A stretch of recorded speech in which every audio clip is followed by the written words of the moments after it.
I had a happy childhood, very happy indeed. There wasn't too much money about in those days, but my father kept pigs and fowl, and we did fairly well. You'd either sort of got to have it or leave it in those days. You know what I mean? Because there was no refrigerators or anything like that in those days. And you didn't very often get fresh meat till about Thursday, something like that, in the village. Did you have to help your mother? Good gracious, yes, and help on the farm, which my uncle owned. What sort of things did you do? Well, I've carried water for the threshing engine. I've helped to make hay when they used to have to throw it up with a fork to dry it, you know. And when it was potato picking time, you'd got to go in the field and help Uncle to pick potatoes. They were all got up by Irishmen in those days with a fork, if you can understand. And the children used to go and take the buckets and pick them up after they'd finished, yes.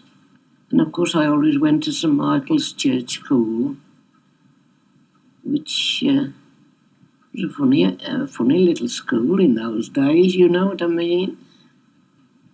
When I started to school, we didn't have pencil and papers, you know. We had slates.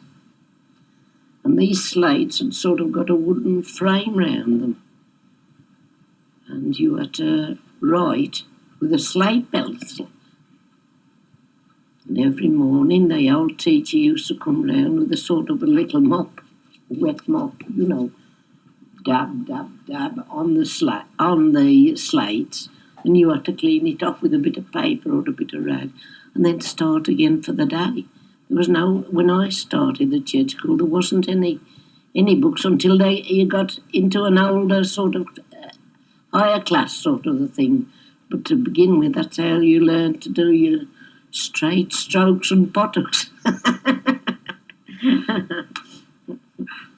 And I stayed there until I was 14. I just left without any ceremony. No goodbyes, no parties, nothing in those days, no. In those days, there was, they had to make their own fun. There was no wireless. The children hadn't got many toys. So how did people entertain themselves then? Well, they just, the children all used to go out and seem to play together. And I think the women will say they hadn't got time for much because they nearly all baked their own bread and knit their own stockings. What about the men? Well, I think they went to work, and when they came home, the majority of miners were too tired because, you see, they had to walk to work. There was no buses, no trams, and not many bikes in those days. I don't say they didn't like the drink at the weekend. Yes, they did. But they hadn't got much time in the week because work was regular then. And it was hard work, and miner's work was hard in those days. What about you? What sort of games did you play then as children? Well, anything that came along, because we were all, I don't think we'd hardly got any toys between us. And in those days, if the boys wanted a bit of a game at football, they hadn't got a football between them. So they used to get some old stockings and kick that till it was all... till it was all worn out. I mean, there wasn't many toys. Don't run away with that idea that one like it is today when people have got all sorts of toys. No, I never had many toys. Did you make up games to play then? Oh, yes. Oh, yes. Some of them. I don't think anybody else had ever played them, knock down, brick and carry and that sort of a thing. I mean to say they all joined in with that. And that game was to sort of make a side of boys and girls because we lived in a row where there was a family in each house. And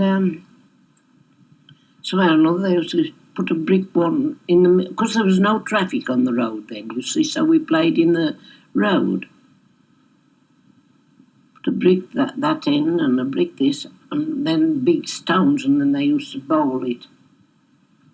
That other brick, and if that brick got knocked down, well, those on that side, they had to run backwards, while the boys and girls from the other side ran after them, and then they used to have to give them a piggy bank back ride to that brick. Many hours we did that. So that cost nobody nothing. Yes, and they were all very friendly, all of them. And the engine used to run right down the middle of the common in those days, you know. From over what we used to call the cracker, right over the Nest Common there. And I think they've taken the Black Iron Bridge down now. But the engine used to run right down, right across Wolverhampton Road, down Highfield Road, down the Common, down to Riders Hayes, bringing the material from the old cracker down to the railway, you see, right down to the junction. Now, you've been mentioning the finger post. Everybody knows the finger post. Do you know why it's called the finger post and why everybody uses it? There's such a landmark. I don't know. I don't know. It's been the finger post ever since I can ever remember. It was always called that. And it was only, at one time, it was only just a little, sort of a wooden one, you know, with just the signs on each way.